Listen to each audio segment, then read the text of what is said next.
सगळ्याच्या सगळ्या जागा माझ्या निवडून येतात. त्याच्यामध्ये 7-8 मुस्लिम हे सगळे भाजपच्या तिकिटावर निवडून येतात कमळावर. इतके वर्ष झाले. मुंबईमध्ये मराठी मतांचं ज्या पद्धतीनं ध्रुवीकरण झालं, खास करून मराठी भागामध्ये शिवसेनेला, उद्धव ठाकरेंच्या आणि मनसेला जो लोकांचा कौल मिळाला, ही म्हणजे याच्याबद्दल आपल्याला विचार करायला लागेल.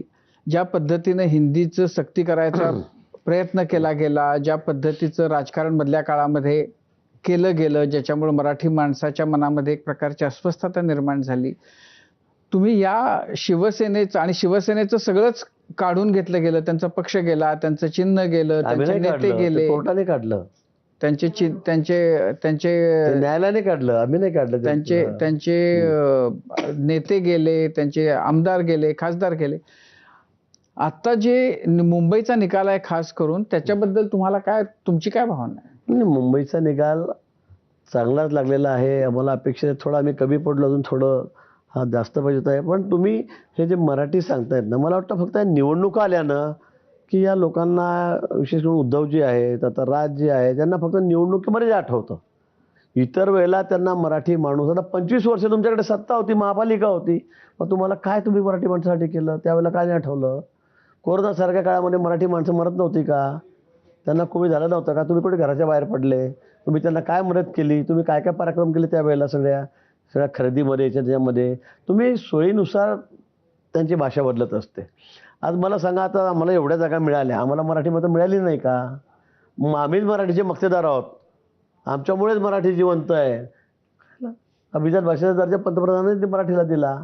मला वाटतं ही जी तुमची भूमिका आहे ना, वेळोवेळी फक्त ही राजकीय फक्त दृष्टिकोनातूनच त्या ठिकाणी आहे. राजकारणावर डोळा ठेवून तुम्ही भाषा करतात.